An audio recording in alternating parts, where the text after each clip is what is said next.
pemberitahu awal untuk saya kongsikan kepada semua penonton bahawa kata-kata sebentar tadi hanyalah lakonan semula ya saudara penonton. Saya tidak pernah bermimpi sedemikian rupa. Namun disebabkan kebelakangan ini ramai yang mendakwa bermimpi bertemu Rasulullah, bermimpi akhir zaman, bermimpi mengakui dirinya Imam Mahdi. Maka pada hari ini analisis perlu membincangkan topik taksub mimpi akhir zaman agar segala kekeliruan umat Islam ditamatkan dengan pencerahan dua ilmuwan yang kami jemput pada petang ini, iaitu saya perkenalkan panel yang pertama, Profesor Madya Datuk Dr. Muhammad Asri Zainul Abidin, Mufti Negeri Perlis, dan juga seorang penulis yang begitu terkenal dengan penulisannya terkait teori dan konspirasi, iaitu Ustaz Ibnu Rijal. Assalamualaikum kepada Prof Datuk Mufti dan juga Ustaz Ibnu Rijal. Waalaikumsalam warahmatullahi wabarakatuh. Terima kasih bersama-sama dengan kami pada petang ini, Prof Datuk dan juga Ustaz. Mungkin pada blok pertama ini saya mahu meleraikan segala kekeliruan umat Islam, Prof Datuk, berkaitan dengan hukum mimpi ini sendiri. Bahawa kita tahu Datuk Mufti, ramai sudah agamawan menyatakan hadis berkaitan mimpi, termasuk hadis yang diriwayatkan Auf bin Malik ini, iaitu mimpi ada 3 jenis. Mimpi yang merupakan gangguan syaitan untuk meresahkan anak Adam, mimpi yang pada asalnya perkara yang difikirkan manusia ketika berjaga lalu terbawa hingga ke dalam tidur, dan mimpi yang merupakan satu bahagian daripada 46 bahagian kenabian. Maka Prof Datuk, mimpi pihak yang sering mendakwa berjumpa Nabi, mimpi keadaan akhir zaman, jumpa Imam Mahdi, melihat syurga dan neraka ini jatuh di kategori mana, Datuk? Assalamualaikum warahmatullahi wabarakatuh. Alhamdulillah wassalatu wassalamu ala Rasulillah wa ba'd. Terima kasih, lama tak jumpa dengan Minas. Terima kasih juga rakan panel Fadil Ustaz Ibnu Rijal. Ini sebelum saya nak jawab tu, kita perlu tahu bahawasanya berhujah menggunakan mimpi sebagai satu alasan untuk menyebarkan satu kepahaman, kepercayaan ataupun untuk mengumpulkan pengaruh bukan cerita baru. Ia sejak daripada zaman dahulu lagi banyak ajaran-ajaran sesat yang muncul, bahkan kebanyakan Mahdi yang muncul sepanjang zaman semuanya menggunakan alasan mimpi, dan pengikut juga klaim mereka bermimpi. Ajaran-ajaran lain selain daripada Islam juga ada yang mengaitkan diri dengan mimpi. Okay, so mimpi ni cerita lama, old story. Cumanya saya nak sebut di dalam hadis yang disebutkan tadi, riwayat oleh Ibnu Majah dan selainnya, bahawasanya Nabi SAW kata yang macam tadilah yang dibaca oleh Bilal tadi, iaitu ar-ru'ya thalath. Mimpi itu ada 3 jenis lah. Hawilu syaitan, ya, benda permainan syaitan bagi kita tidur, liyahzuna biha ibn Adam. Jadi kita pun bila mimpi terkejut, takut, mimpi itu kadang nampak ular ke, nampak kalajengking ke, dia ada unsur sihir. Dia tak ada isyarat apa, tapi kan gangguan kepada syaitan, dari syaitan. Satu lagi, ma yahumur rajulu fi yaqadatihi fa yarahu bi yanami. Nabi kata, satu orang lelaki yang siang-siang duk buat menyangkul tanah, malam-malam mimpi korek tanah jumpa harta karun. Contohnya itu dia apa yang satu hari-hari duk fikir, duk buat kerja, pada siang masa jaganya dilihat pada masa tiduran. Dia juga satu permainan psikologi manusia yang ada. Tapi yang didakwa ni, yang Finas sebut ni, yang mereka dakwa ni, ini yang bahagian yang ketiga, iaitu wa minha juz'un min 46 juz'an min an-nubuwah, iaitu antaranya ialah mimpi yang satu juzuk daripada 46 juzuk daripada kenabian. Yang ini yang ditimbulkan itu. Dan mereka clear bahawasanya mimpi-mimpi mereka ini daripada bahagian yang ini, dan untuk menyatakan mimpi daripada bahagian yang ini dia memerlukan syarat dan bukti. Jadi ini tidak semudah itu, dan kemudian kita kena faham apa maksud satu daripada 46 itu. Itu juga nak kena apa maksud satu daripada 46. Di dalam hadis yang lain Nabi sallallahu alaihi wasallam, hadis Bukhari, Nabi kata ar-ru'ya al-hasanah min ar-rajuli salih juz'un min 46 juz'an min an-nubuwah. uh, mimpi daripada lelaki yang saleh. Pertama, lelaki tu nak kena saleh. Bukan everybody boleh claim mimpi ni dia mimpi. Artinya bila dia claim mimpi dia benar, dia claim dirinya saleh. Maksudnya lah macam yang kedua ialah juzuk satu daripada 46 itu apa?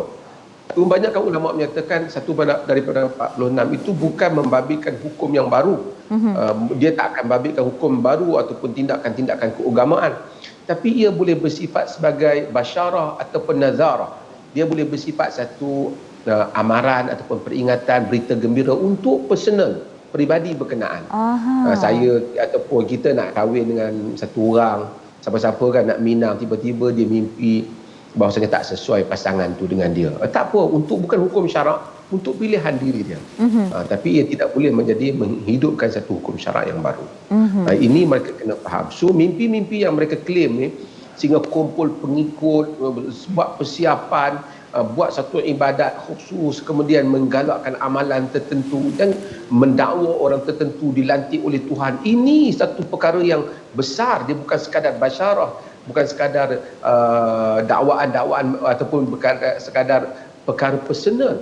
Dan kita telah tahu dalam negara kita, jika kita tak lupa, kita ada cerita Azura. Sesiapa yang membaca buku Tersungkur di Pintu Syurga, dia akan tahu bagaimana kejadian ketika Jamaah Al-Arqam dahulu, seorang wanita yang telah mendakwa bahawasanya dia bermimpi setiap kali berjumpa dengan Nabi. Melalui dakwaan dia itulah menyebabkan munculnya ajaran Asy'ari Muhammad yang mendakwa tentang Imam Mahdi, tentang pemuda Bani Tamim dan seumpamanya. Semuanya telah menjadi mangsa di atas dakwaan mimpi yang seperti ini.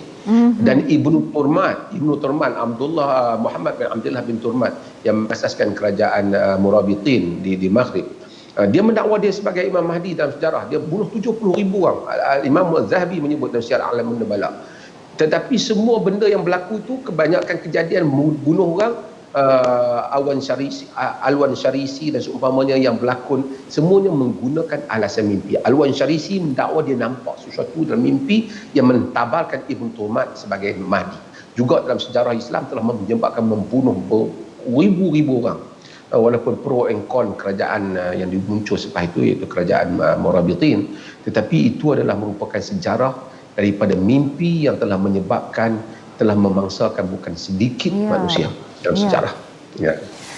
Datuk, banyak pihak yang mendakwa mimpi mereka benar dengan bersandarkan kepada hadis riwayat Muslim ini. Jika zaman itu telah dekat kepada kiamat, banyak mimpi orang beriman tidak bohong atau terjadi daripada syaitan, dan sebenar-benar mimpi di antara kalian adalah mimpi orang yang paling jujur dalam perkataan. Maka ramai yang menggunakan hadis ini, Datuk, dan mereka ambil pada bahagian jika zaman itu telah dekat pada kiamat, banyak mimpi orang beriman tidak bohong. Mohon Datuk Mufti bantu kami tafsiran sebenar kepada hadis ini. Pertama, mimpi itu mimpi orang-orang yang beriman, seperti mana dalam hadis tadi Nabi kata ar-rajulus salih. Kemudian dan Nabi sebut ini merupakan karena pada zaman ini tidak ada lagi wahyu. Lam yabqa minal mubasyirat minan nubuwati ila al-mubasyirat. Hadis yang diriwayatkan oleh Imam Bukhari, diriwayatkan Imam Muslim, tapi dengan lebih kurang matan yang berbeza-beza, tapi makna yang hampir sama, iaitu tidak kekal lagi daripada kenabian melainkan khabar-khabar yang menggembirakan. Dia qalu wa mal mubasyirat. Apa dia khabar yang menggembirakan? Nabi kata ar-ru'ya as-salih. Mimpi yang saleh, mimpi yang saleh. Jadi mimpi yang saleh ini, pertama kita kena tahu mimpi ini, saya tak tengok, Finas tak tengok, ustaz kita tak, Ustaz Ibn Rijal tidak tengok. Orang yang mendakwa tu dia tengok. Dia kata dia nampak sekian-sekian, kemudian dia nak ilzamkan kita dengan apa yang dia nampak. Itu tak boleh. Mungkin mimpi orang-orang soleh itu benar, tetapi mimpi untuk diri mereka saja. Dia tidak boleh mewujudkan suatu apa-apa perkara yang mengubah hukum ataupun perkara yang menyebabkan satu tindakan. Sebab itu Syariq bin Abdullah Al-Qadi, seperti yang disebut di dalam sejarah, apabila dia menghadap Khalifah Al-Mahdi, Al-Mahdi kata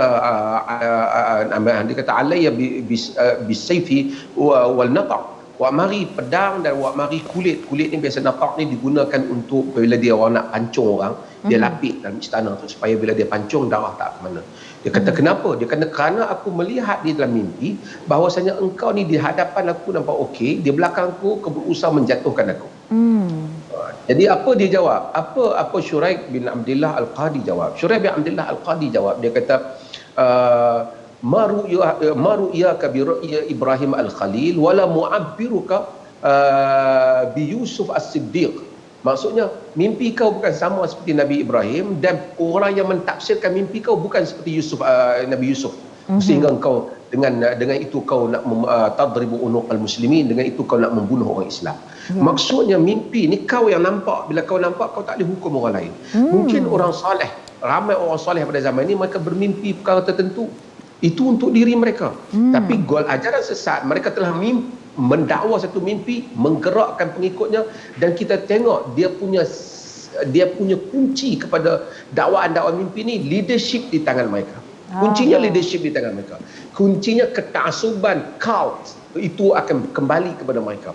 Mereka tak kata bersedekah lah dan habis cerita, umpamanya. Bersedekah tak apalah dalam hadis. Jadi tak, dia mesti akhirnya dia akan membentuk satu kekuatan tu pengaruh, dia akan lead benda tu. Kerana semua ni pada saya mimpi ni mimpi politik semua. Mimpi yang untuk mengambil suatu kedudukan ataupun satu pengaruh, bukan mimpi seperti mana orang saleh dahulu bermimpi.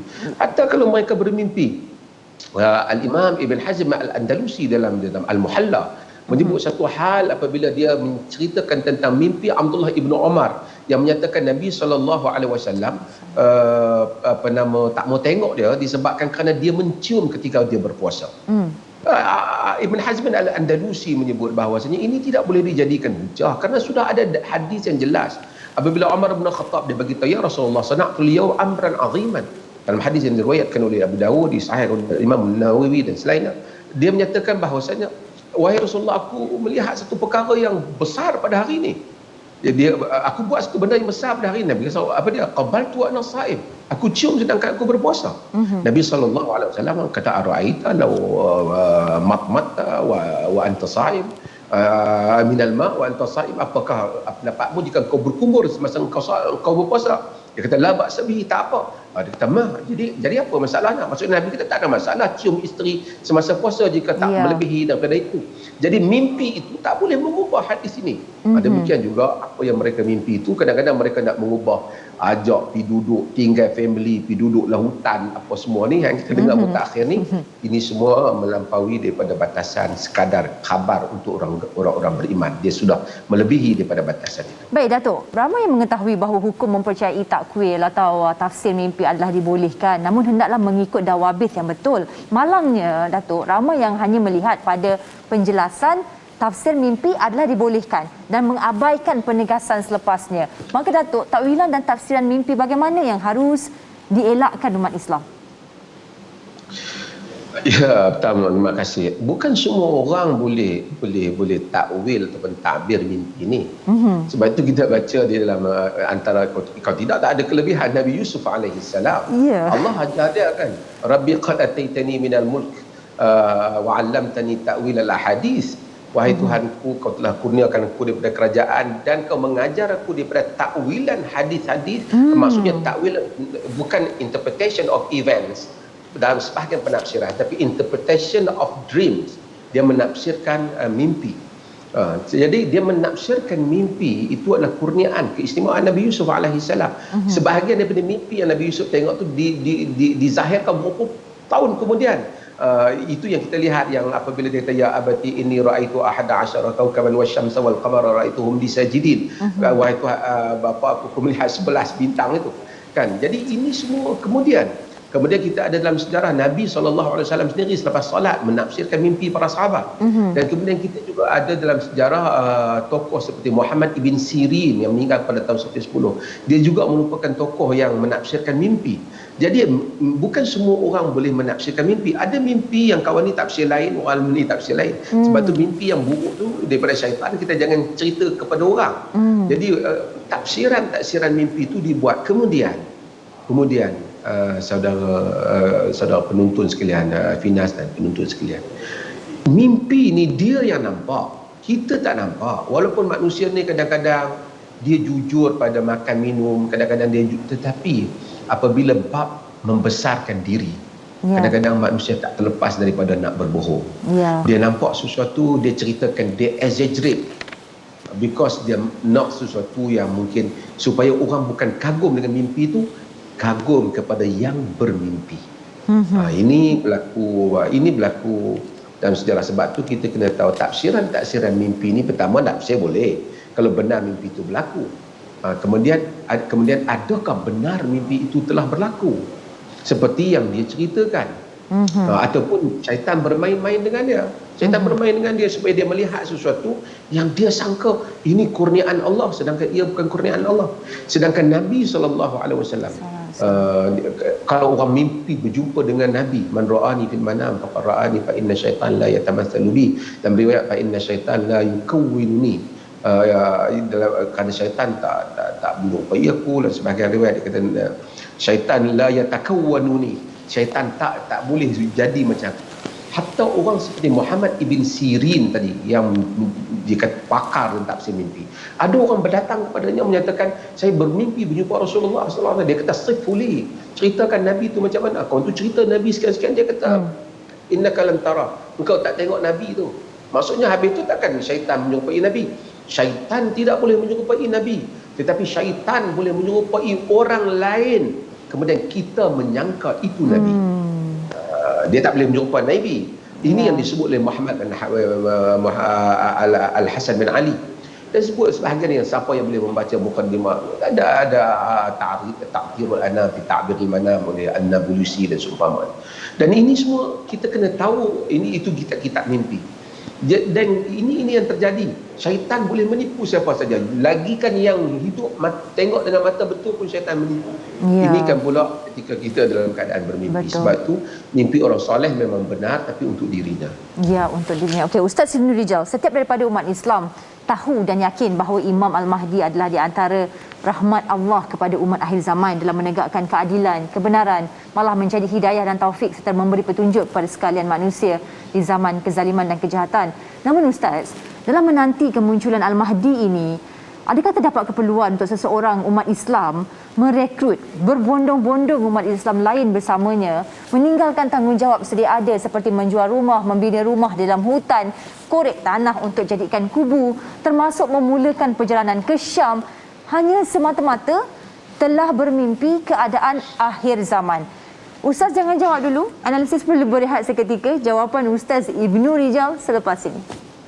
Alhamdulillah, kembali analisis. Saya mahu terus ajukan soalan kepada Ustaz Ibnu Rijal. Ustaz, perlukah dalam menanti kemunculan Al-Mahdi ini terdapat keperluan untuk seseorang umat Islam merekrut berbondong-bondong umat Islam lain? Ustaz. Bismillahirrahmanirrahim. Terima kasih Hajjah Syafinaz, yang saya hormati, yang saya muliakan Profesor Dr. Mazhar, seterusnya para penonton. Berbicara tentang mimpi, saya nak mulakan saya punya kongsian berkenaan dengan mimpi. Mimpi adalah satu kejadian, satu pengalaman yang unik yang berlaku pada seseorang manusia. Ada orang yang kehidupan dia sangat huru-hara, sangat menyedihkan, namun sekali-sekala bila dia didatangkan mimpi yang tenang, dia rasa sangat tenang dan seolah-olah dia tidak mahu keluar daripada mimpi tersebut. Namun bila mana dia bangun, membuka matanya, kecelaruan dan huru-haraan itu kembali menghantui dia. Ada orang yang hidup dia begitu tenang dan bahagia, sekali bila dia diterpakan dengan mimpi-mimpi yang menyedihkan ataupun menyeramkan, dia berasa sangat takut dan begitu risau. Tapi sebaik dia membukakan mata dia, maka kehantuan itu telah pun pergi meninggalkan dia. Itu adalah hakikat tentang mimpi. Bahkan kalau kita melihat dalam sejarah ketamadunan manusia, mimpi telah menempatkan diri dia pada posisi yang cukup istimewa dalam setiap tamadun, bahkan dalam setiap sejarah bangsa maupun agama. Dalam tamadun Mesopotamia dahulunya antara keputusan pentadbiran yang besar dibuat berdasarkan mimpi. Di dalam tamadun Rom lama terdapat sebuah lembaga senat khusus untuk menafsirkan dan menganalisis mimpi orang-orang tertentu. Begitu juga dalam kepercayaan Buddha dan Kristian juga terdapat kisah-kisah tentang mimpi yang kita dapati dalam Bible, kisah tentang Joseph Carpenter dan sebagainya. Islam juga begitu, seperti mana yang dijelaskan oleh yang berbahagia Dr. seperti tadi. Berkenaan dengan perihal perlukah Islam seseorang itu hanya berdasarkan kepada hujah mimpi untuk kita mengeluarkan harta benda, menginfakkan harta benda, kemudian mencari mahdi dan sebagainya. Saya melihat begini, dalam Islam, di dalam memberi jawapan kepada seseorang itu digalakkan berinfak dan sebagainya, memang dituntut dalam Islam.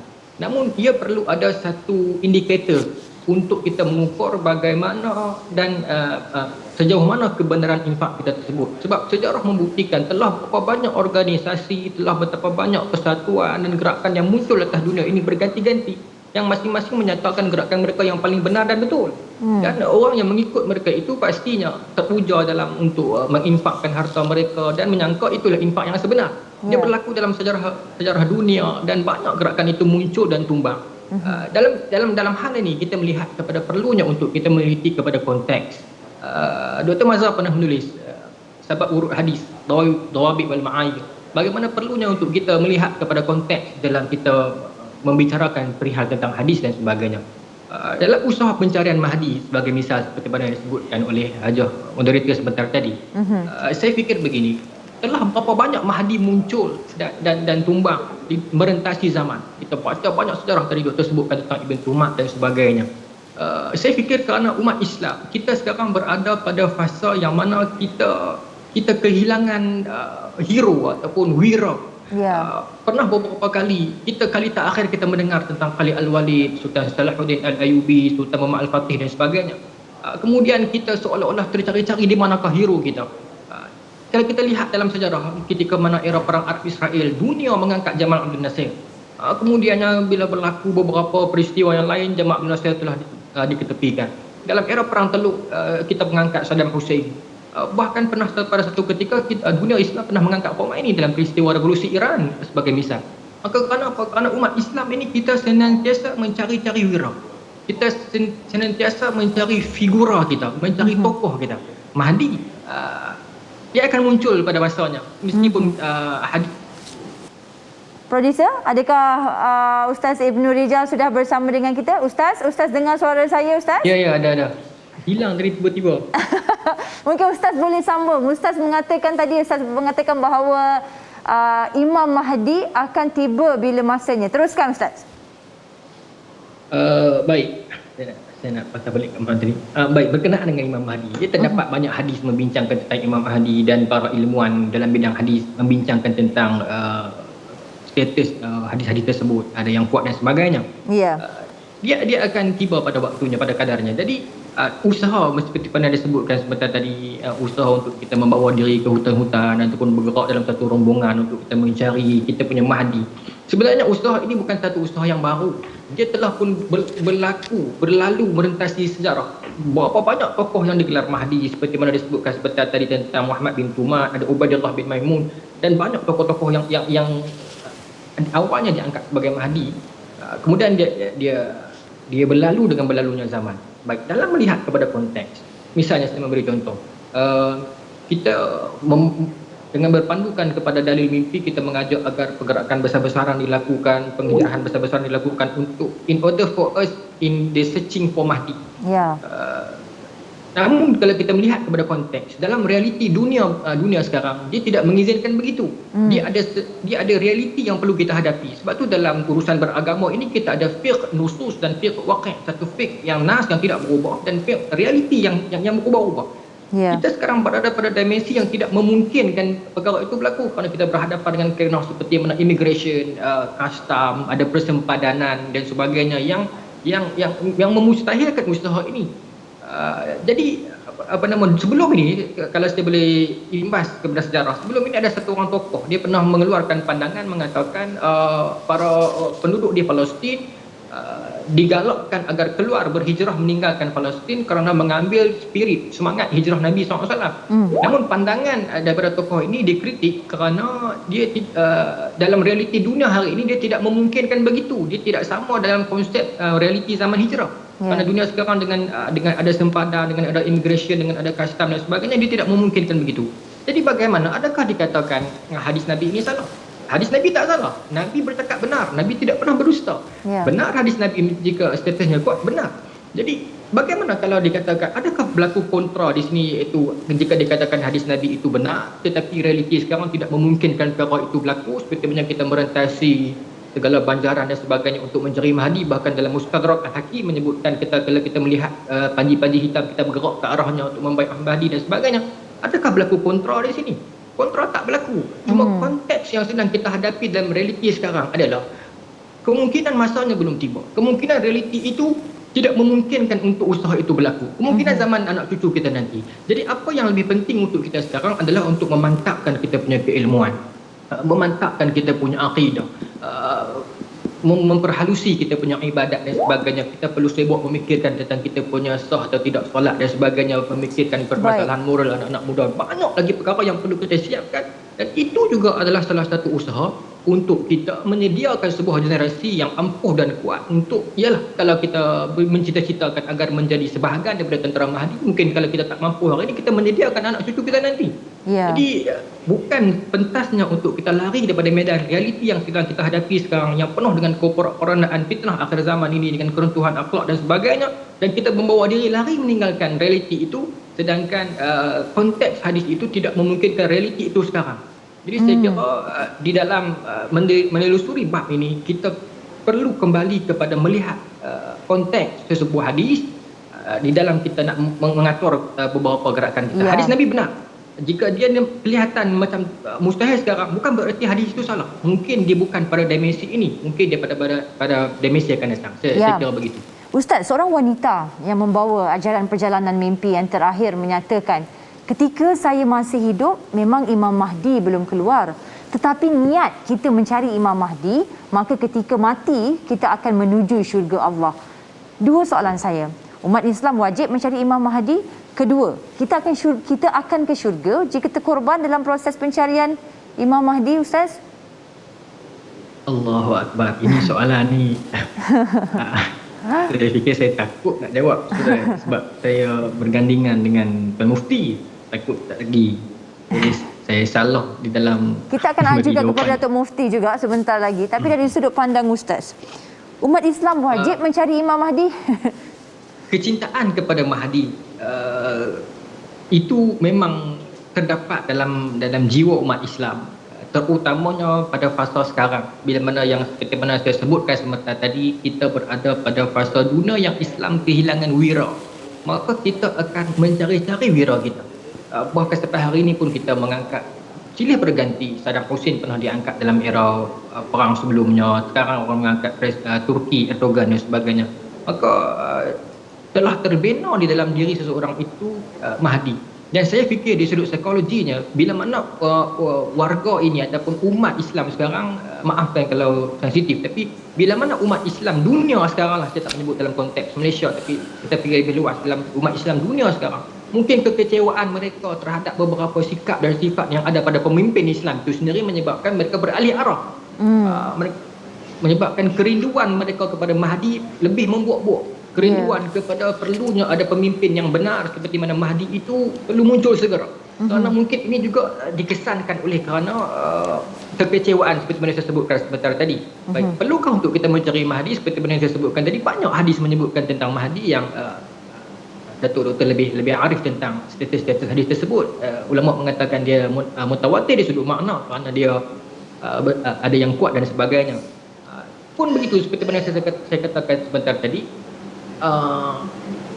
jika memang Nabi menyebutkan agar kita macam sebut tadi dalam Mustadrak Al-Hakim menyatakan tentang panji hitam dan sebagainya, dan beberapa riwayat yang menyebutkan tentang umat Islam berbaiat kepada Imam Mahdi dan sebagainya.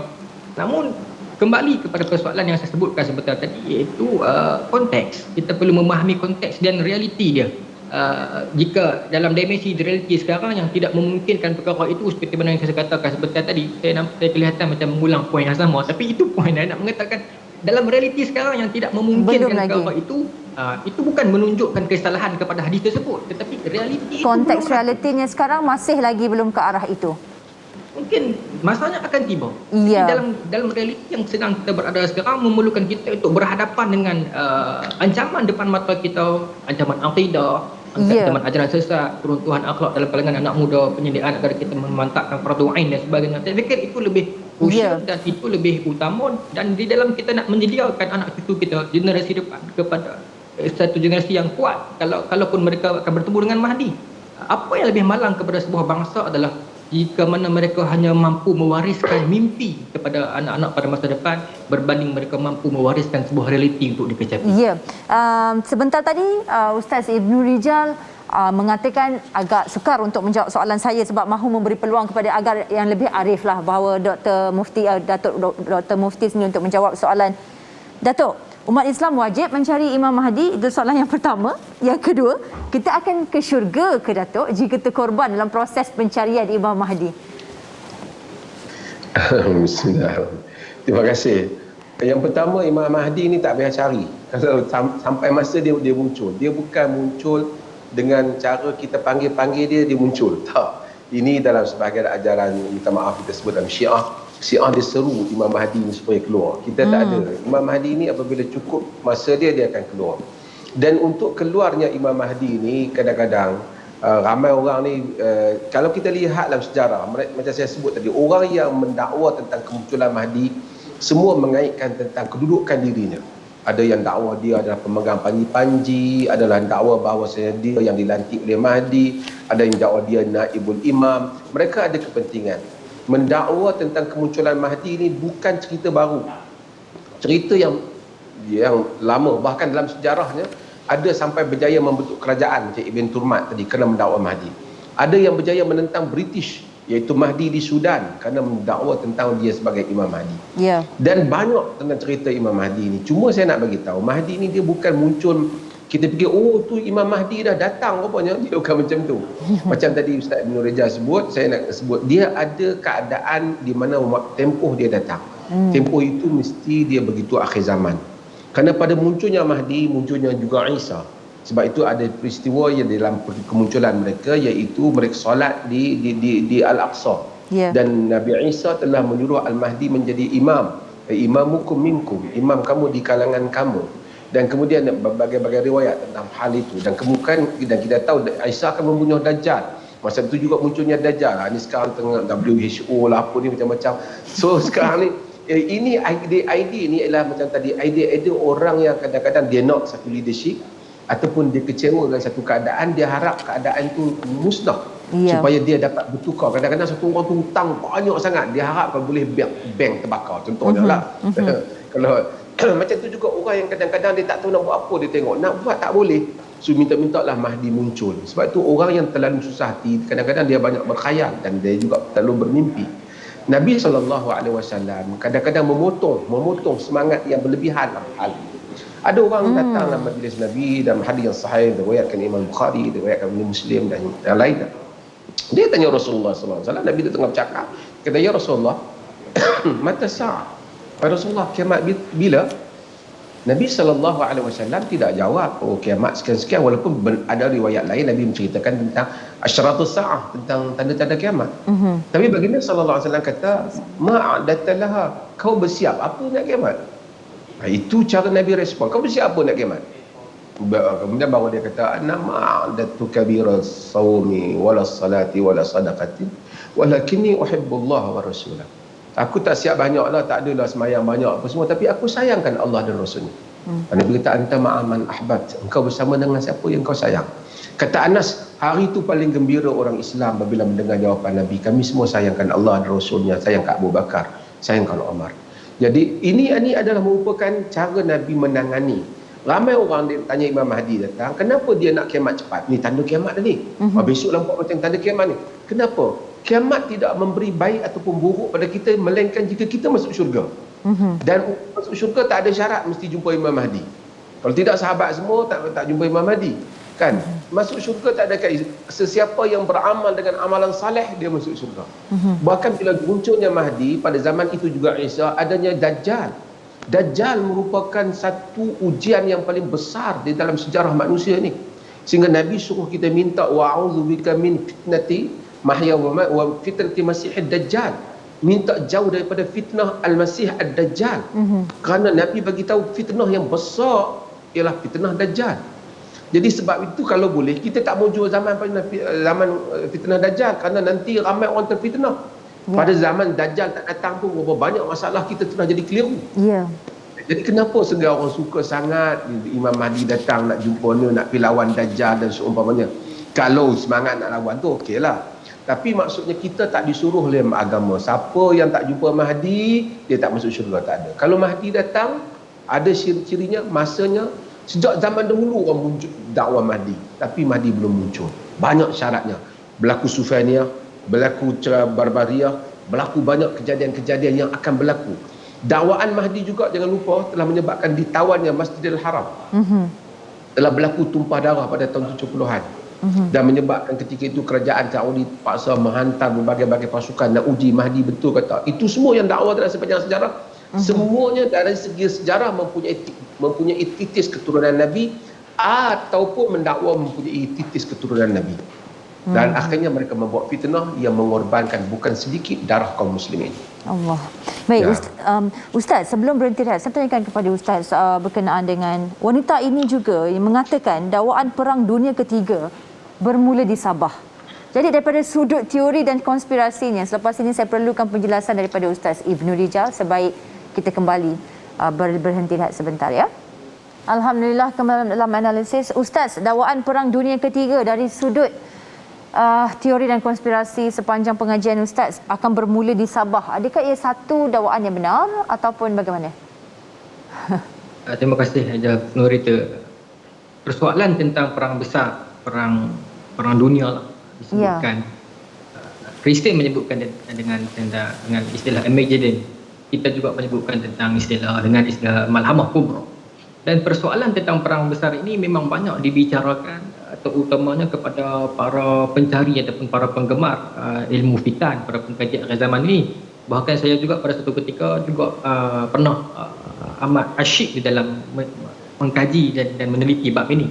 Namun saya melihat kepada satu keadaan di mana yang membangkitkan kerisauan, di mana setiap pengkaji yang mengeluarkan teori itu pasti dia akan berbalik kepada diri dia atau kelompok dia atau keadaan keliling dia. Misalnya dalam bab perang dunia ini, ada pemimpi yang menyatakan, yang dia timbul di Nusantara, dia akan menyatakan perang itu akan bermula di sini. Dan kita akan menjumpai beberapa orang di media sosial yang dia hidup di Pakistan misalnya, dan dia juga bermimpi dan dia menyatakan perang akan muncul di sana. Dan begitu juga pada pendukung teori ini yang jadi bukan saja fenomena ini, dia bukan saja kena pada umat Islam, tetapi dia telah kena pada seluruh umat manusia dunia hari ini secara amnya. Kita juga terdapat pendukung teori ini dalam kalangan bukan Islam, dan ada gerakan mereka di Amerika Syarikat dan sebagainya, dan masing-masing menyatakan pendapat mereka tentang berlakunya perang dunia, dan masing-masing mengatakan berlaku di tempat mereka. Begitu juga Al-Mahdi pun, bila seseorang itu bila kalam itu terbit daripada seseorang yang datang daripada Nusantara, dia akan mengatakan Mahdi itu Melayu. Bila orang itu terbit daripada kawasan yang di belah-belah Asia Tengah, dia akan mengatakan Mahdi daripada sana. Dan saya melihat senario ini berlaku begitu. Jadi tentang apakah benar perang itu akan berlaku di Sabah ataupun di mana pun, persoalannya kalau kita meletakkan kehujahan itu kepada mimpi. Saya cuba nak tarik balik perbincangan kita kepada mimpi. Di dalam ilmu psikologi, dia ada satu orang tokoh, Sigmund Freud. Freud ni dia terkenal dengan teori psikoanalitik. Dalam psikoanalitik dia ada bab dream analysis. Maka salah satu buku Freud, Interpretation of Dream, 1914 buku ni, Freud mengatakan mimpi adalah satu hubungan, adalah satu jambatan antara keinginan terpendam seorang manusia itu yang tak dapat dijelmakan di dalam alam realiti dia akan terjemah ke dalam mimpi dia. Bahkan dia bertepatan saya kira dengan hadis yang disebutkan, dibacakan oleh Dato' Doktor dan juga Hajar Moderator sebentar tadi tentang mimpi itu. Ada 3, salah satunya kata Nabi, wa ru'ya yuhaddithu rajulu biha nafsahu, yang dia terbawa-bawa ke alam mimpi dia. Bagaimana Islam menganjurkan bila mana kita berhadapan dengan mimpi-mimpi begini? Saya fikir dalam hadis tersebut, saya ingat saya kata Nabi SAW, fa iza ra'a ahadukum ru'ya yakrahuha, kalau kamu melihat dalam mimpi kamu itu mimpi yang kamu tak suka, yang menyedihkan, yang menakutkan dan sebagainya, fala yuhaddis biha ahadan, jangan sampai kat siapa-siapa pun. Wal yaqum fal yusall, bangun dan solat kata Nabi. Dan dia juga bertepatan kalau kita nak kembali kepada Quran, seperti mana mimpi Nabi Yusuf AS yang dikata kepada bapaknya, inni ra'aitu ahada asyara kawkaban wa syamsa wal qamar ra'aituhum li sajidin. Itu dia cerita kepada ayahnya Nabi Yaqub. Apa jawapan Nabi Yaqub? Ya bunayya, wahai anakku, la taqsus ru'yaka ala ikhwatika. Jangan kamu sampaikan mimpi kamu ini kepada adik-adik kamu. Fayakidu laka kaidah, kerana nanti akan berlaku fitnah, akan berlaku kekacauan, akan berlaku plot untuk menghancurkan kamu dan sebagainya. Jadi Islam datang kepada kita untuk bukan untuk menafikan kebenaran mimpi. Baik. Bukan untuk mengatakan mimpi itu semua dongeng belaka. Sebab dalam hadis telah dijelaskan, doktor dah sebutkan tentang Muhammad bin Sirin dan sebagainya, yang Islam meraihkan mimpi. Bahkan Nabi SAW sendiri meraihkan mimpi para sahabat, dan Nabi bertanya, ada dalam kalangan kamu mimpi semalam dan sebagainya. Maka kita meraihkan mimpi, cuma kita datang dengan satu indikator. Dalam Madarajus Salikin baina Ibnu Qayyim Al-Jauziyah menyebutkan mimpi yang paling benar asdaqur ru'ya ashar, mimpi paling benar mimpi pada waktu sahur. Tapi dalam dimensi zaman yang kita sedang berada sekarang, di mana kita kurangnya orang yang beramanah, masing-masing akan kata mimpi dia lah waktu sahur. Jadi untuk kita nak meletakkan satu indikator yang benar, sebab mimpi ni abstrak. Jadi masing-masing akan bermimpi. Saya fikir kalau perkara ini kita tidak bendung sekarang, kelak akan sampai satu zaman di mana akan muncul para pemimpi yang baru, dan akan berlaku polemik pula dalam kalangan mereka. Mereka akan berhujah pula mimpi siapa yang paling benar. Dan akan datang pula hujah Mahdi siapa yang paling benar. Maka kita akan menjadi sebuah umat, sebuah masyarakat yang akan bercerita tentang mimpi, dan itu yang saya bimbang apakah akan kita wariskan kepada umat seterusnya. Adakah sebuah kisah mimpi ataupun realiti? Baik Ustaz, dalam hadis yang diriwayatkan Muslim, Nabi SAW ada bersabda, sesungguhnya Islam bermula dalam keadaan asing dan kelak ia akan kembali asing sebagaimana dahulu ia bermula dalam keadaan asing. Hadis ini digunakan pihak tertentu bagi menjustifikasi mimpinya, gaya hidup yang menolak era kemodenan, tolak vaksin hanya kerana mahu dilihat asing. Komen Ustaz. Saya apa? Komen. Ustaz dengar tak soalan saya? Dengar. Okey. Saya fikir soal hadis tu, sebab nak cakap 10 doktor ni saya risau juga. Hadis tu kata Nabi SAW, bada al-Islam ghariba fasa ya'udu kama bada al-ghariba fatuba lil ghuraba, kata Nabi SAW. Dan bukan sahaja orang yang menggunakan hadis ini sebagai dalil untuk membenarkan pergerakan mereka ataupun sistem fikir mereka, itu bukan baru berlaku hari ini. Telah berapa banyak gerakan, bahkan di Malaysia pun ada yang menggunakan dalil ini sebagai mengiyakan yang mereka itu golongan yang terasing. Sebagai mengiyakan, sebab tu saya kata di dalam disiplin hadis dia perlu kembali kepada konteks, seperti mana yang telah disebutkan oleh doktor sebentar tadi. Dan doktor menulis sebab urut hadis Tawabit wal Ma'ayir tentang bagaimana kita perlu kembali kepada konteks dan melihat kepada syarah dan sebagainya. Berkenaan dengan itu, maka saya kira di dalam penggunaan dalil, sama ada Quran atau hadis, dia perlu melihat, perlu kita kembali kepada konteks, dan kita tidak boleh bermudah-mudah begitu. Dia ada kaedah tanzil hadis al-waqi', tak boleh kita bermudah-mudah plug and play. Dia bukan semudah kita plug sebuah hadis itu and play. Sebab kalau kita nak menggunakan kaedah yang tanpa disiplin begitu, sebenarnya ada banyak dalil, ada banyak riwayat, kalau kita kumpul yang semuanya berpihak kepada kita, kita akan jumpa. Seperti mana juga contoh yang saya katakan tadi. Bagaimana kalau orang katakan, bagaimana jika seseorang itu dia cakap betul, dia cakap memang jadi, ramalan dia sebut memang jadi. Kalau seseorang itu 100 ucapan dia dan kesemua 100 itu adalah ramalan, di sudut probability, di sudut matematik, takkan dua tak berlaku. Kalau kesemua ucapan yang begitu adalah bersifat ramalan, di sudut kebarangkalian itu mungkin 1-2 akan jadi. Jadi itu bukan satu perkara yang pelik, satu perkara yang untuk kita megahkan dan sebagainya. Bahkan Nabi SAW sendiri kan disebutkan, saya nak tutup dengan macam bila ditanya kepada Nabi tentang bila berlaku kiamat, dalam surah Al-Mulk Allah mengajar Nabi SAW menyebutkan kan, innamal ilmu indallah, itu ilmu di sisi Allah. Jadi saya kira kita boleh menghadapi realiti dalam keadaan kita sekarang, dan kita memantapkan ilmu kita yang lebih utama di sudut fardu ain itu. Baik, Datuk, mendakwa Allah menyuruhnya memainkan peranan untuk menyampaikan kepada seluruh umat Islam dengan memberi soalan bocor. Bagaimana soalan bocor untuk menghadapi sesuatu kejadian kelak? Memang bunyi itu kedengaran lucu, Datuk, namun ramai sangat umat Islam kita yang percaya. Lebih-lebih lagi doa yang dikongsi untuk mengelakkan manusia jatuh ke dalam api neraka itu memang wujud dalam Al-Quran. Maka ramai mempercayai hikmat soalan bocor tersebut. Adakah perbuatan mempercayai dakwaan soalan bocor itu menggugat akidah seseorang Muslim, Datuk?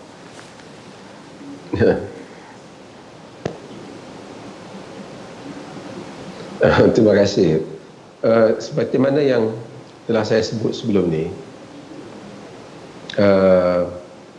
kita dulu, kalau siapa masih ingat, ada surat berantai. Ya. Siapa masih ingat dulu surat berantai? Surat berantai ni dakwaan, kononnya dia berjumpa dengan Nabi ketika, dan kemudian disuruh pula setiap orang menyampaikan.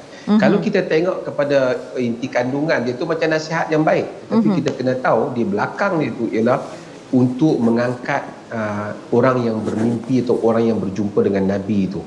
Ini juga perkara yang saya sebutkan tadi. Di bahawasanya kalau dia kata Allah memerintahkan dia artinya tanabbak. Maksudnya dia mendakwa, dia seakan dia adalah Nabi yang diutuskan ataupun Rasul yang diutuskan dengan satu perintah daripada Allah, kerana wahyu telah terputus.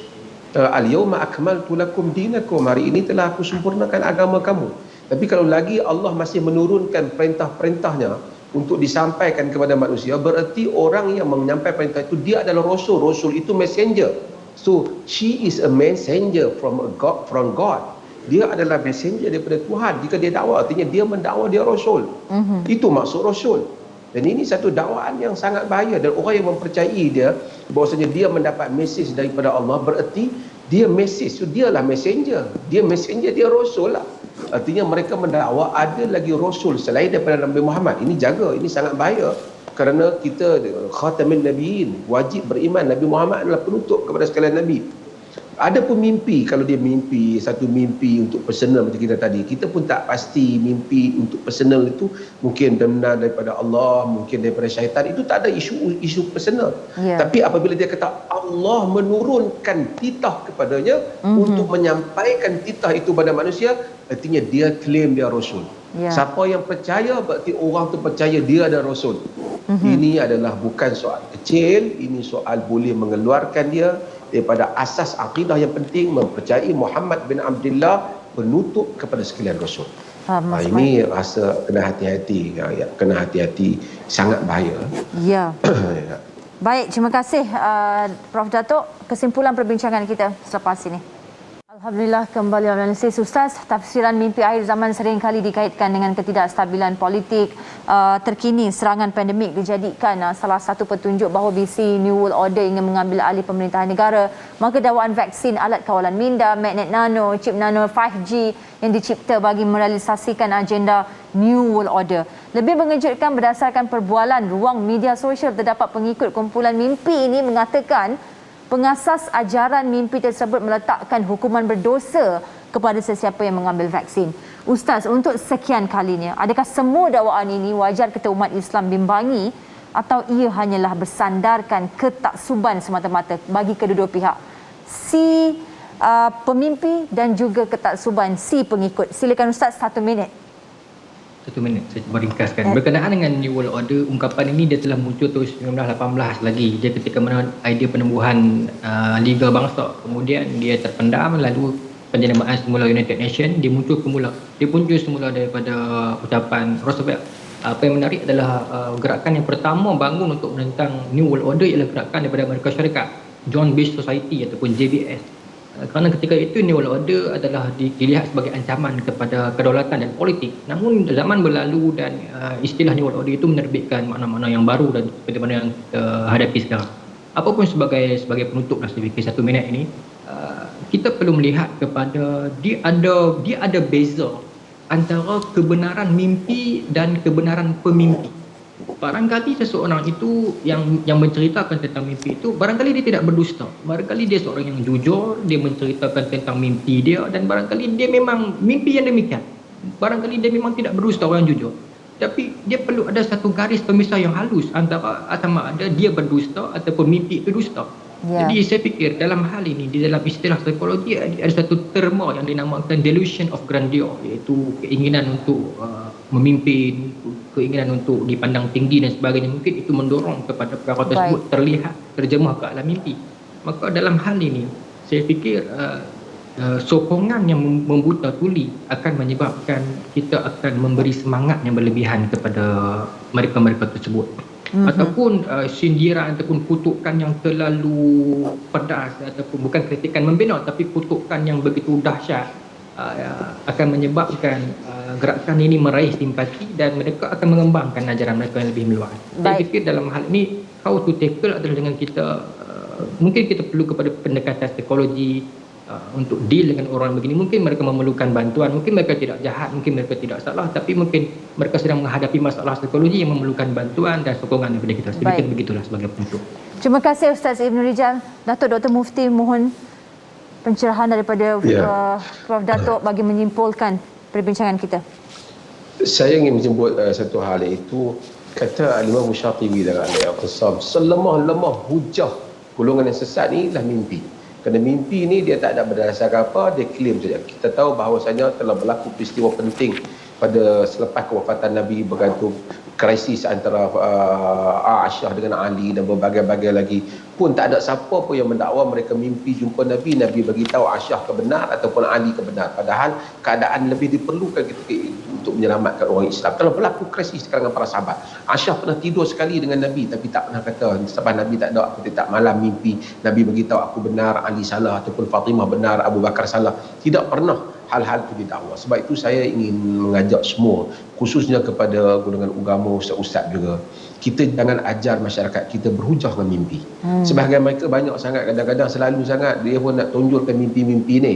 Kalau kita nak cerita ada orang mimpi benda-benda yang baik untuk nasihat yang baik, kebaikan sedekah, fadilat sedekah, yang benda ada asas tak apa. Tapi ini banyak mimpi yang nak claim dia nak naikkan diri dia. Itu mimpi, itu saya kata mimpi yang ada elemen politik, ingin memerintah, tadi keinginan, desire untuk mendapat leadership.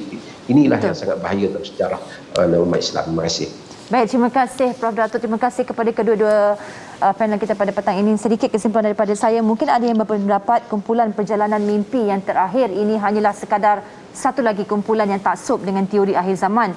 Namun jika anda memahami sudut pandang ekstremisme ataupun ekstremisme, pergerakan kumpulan ini kini menurut pakar diradikalisasi bak bom jangka, dan ia telah pun memasuki fasa 2 daripada 4 tahap radikalisasi, iaitu dalam fasa migrasi fizikal atau perubahan minda, sebelum memasuki fasa ketiga yang lebih menakutkan, iaitu latihan atau tamrin sebelum fasa operasi. Dan jika tiada langkah pencegahan, ajaran itu mampu menjadi kumpulan pelampau. Maka buat rakyat Malaysia, umat Islam khususnya, tinggalkanlah budaya taklid buta yang gemar menurut sesuatu perkara tanpa mengkaji terlebih dahulu. Rujuklah pakar-pakar dan ilmuwan dalam sesuatu bidang sebelum meneruti sesuatu ajaran. Yang itu sekian analisis petang ini. Saya Fina Sinos. Assalamualaikum warahmatullahi wabarakatuh.